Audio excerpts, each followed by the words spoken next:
Our mission, as always, is to cut through the noise, look at the source material you've given us, and really pull out the strategic knowledge you need to understand these big shifts happening right now. And for, the last decade? We've all been conditioned to believe that the entire electric vehicle revolution hinges on one single substance. Lithium. Exactly. Lithium was crowned the new oil, and the obsession around its supply chain was it was intense. It was, and you can totally see why. But the analysis we processed for this deep dive, it tells a starkly different story. It suggests that whole lithium narrative is, kind of collapsing under its own weight. And that if you're looking for the true strategic choke point in the EV transition, you have to look somewhere else entirely. You have to pivot your focus. And that's the core of our deep dive today. We are shifting away from the batteries, which are, becoming more of a global commodity, and we're focusing on the motor. On the rare earth permanent magnets, specifically. And we're going to be dissecting how one company, Energy Fuels, that's ticker UUUU, is reportedly making a move to dismantle a massive global supply chain chokehold. We're talking about a chokehold that's been in place for decades. Oh, absolutely. Think about the scale here. This is a move designed to break China's nearly 99% control over the magnets that are absolutely required for high-performance EV motors. So this isn't just a mining story. It's really a national security and a tech infrastructure play. Right. We're unpacking why these reports are calling UU the unexpected winner of this whole EV race. Yeah. Not because it charges the cars, but because it's solving the hardest problem in powering them. Okay, let's get into it. The first thing we need to establish for you is why the analysis reports are suddenly so, bearish on lithium. If it was the new oil yesterday, what happened? The analysis calls it the lithium trap.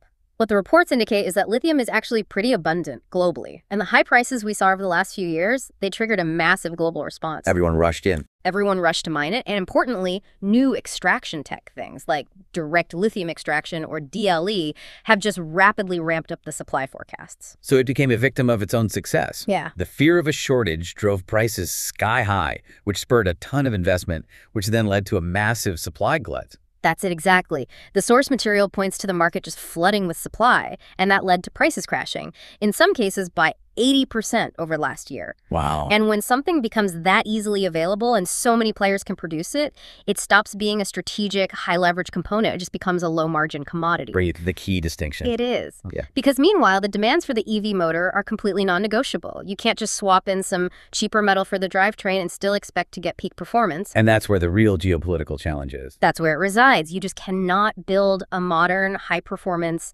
EV motor without rare earth permanent magnets. And unlike lithium, the difficulty isn't just, finding the rare earth elements, the REs. It's in the incredibly complicated, expensive, and environmentally tough process of separating them and turning them into something usable.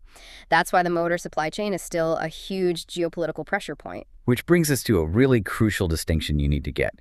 The difference between light rare earths and heavy rare earths.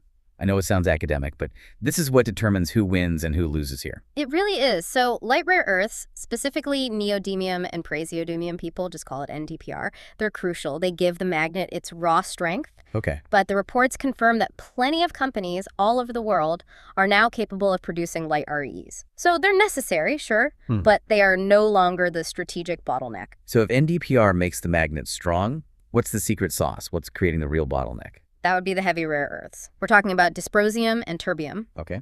And these elements provide the single most important function for an EV, thermal stability.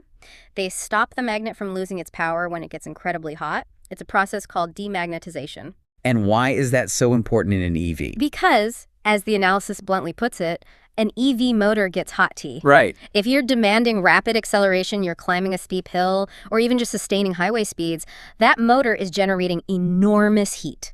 Temperatures that would they'd ruin a standard magnet in no time. So without dysprosium mixed in, that high-performance motor either fails or just loses power irreversibly. It fails, Yep. or it experiences rapid, irreversible power loss. Exactly.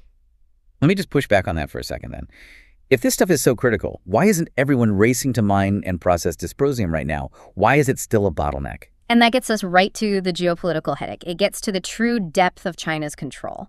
The problem isn't digging the dirt out of the ground. Okay. It's the specialized chemical separation process you need to isolate these elements. Historically, this process, it's often called crack and leach, it has been just technically so complex, extremely expensive to set up, and it requires decades of expertise. Expertise that was almost entirely in China. Primarily resided in China, yes.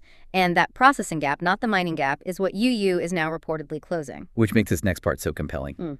The source material points to one specific catalyst, a news drop on December 19th, 2025, that shows UU didn't just solve the digging part, they solved the much harder processing problem. That date is, well, analysts are viewing it as a massive strategic inflection point.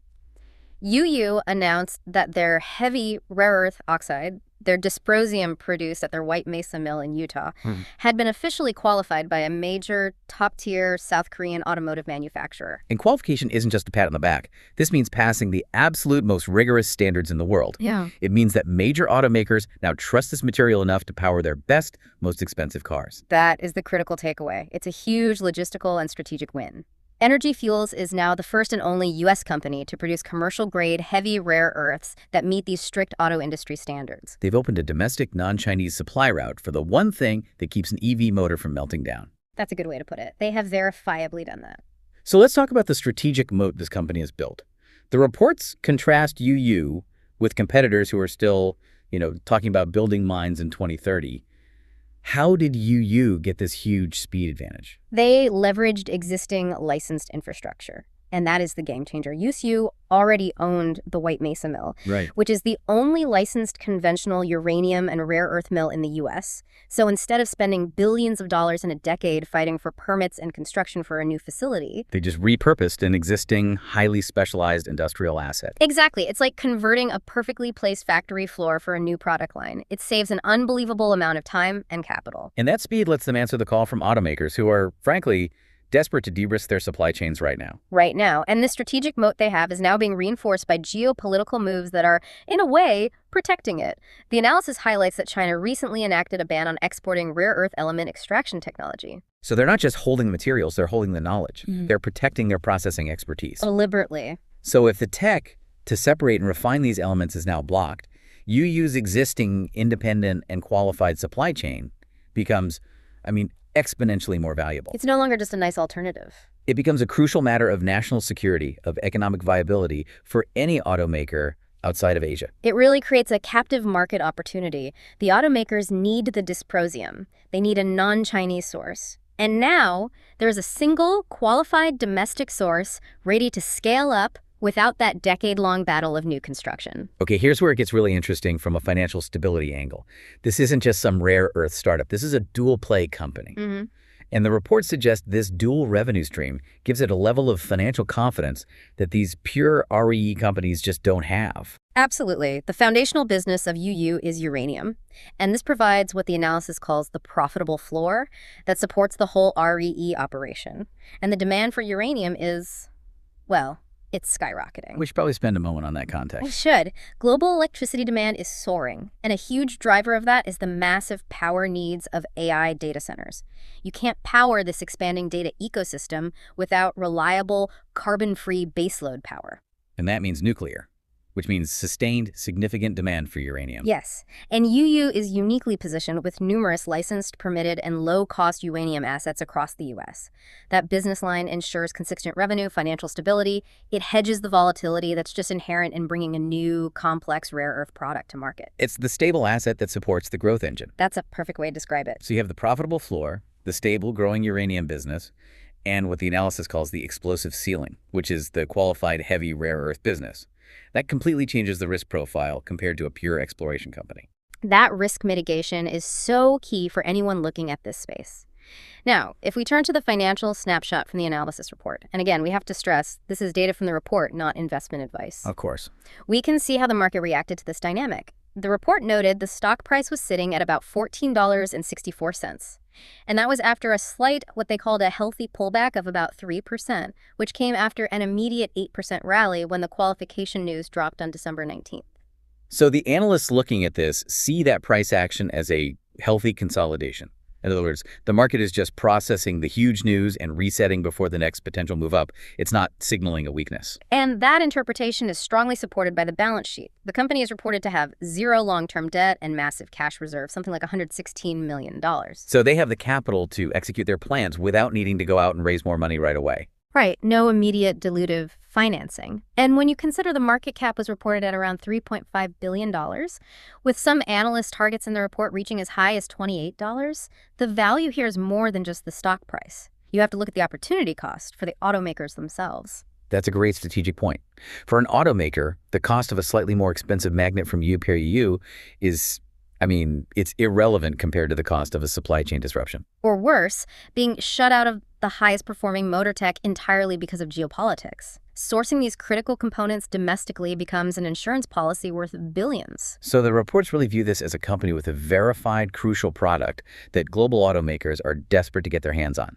And they have the balance sheet to deliver it. Exactly. So we pull back and look at the whole picture. The analysis really shifts the conversation, moves from a commodity race, who can mine the cheapest lithium, to a technology infrastructure play, a play focused on de-risking the entire energy supply chain. That's it. UU is reportedly positioning itself as the key provider of the uranium for the grid and the rare earths for the cars that plug into that grid. So what does this all mean for you, the listener? It means that an independent, qualified supply chain for the crucial heavy rare earths in EV motors is reported as a massive competitive advantage.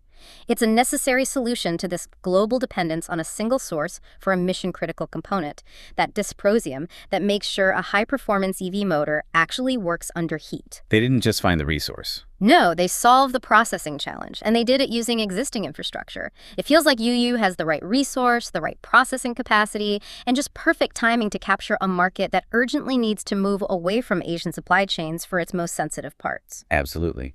And this leaves us with our final provocative thought for you to consider as you process this deep dive. If China maintains its strategic ban on exporting rare earth extraction technology, and in doing so protects its expertise gap, how quickly will global auto manufacturers be forced, by necessity, by contract, by national policy, to pivot entirely to the only domestically qualified supplier for that secret sauce in their high-performance motors? That's the long-term strategic question. The answer to that will likely define this market for the next decade.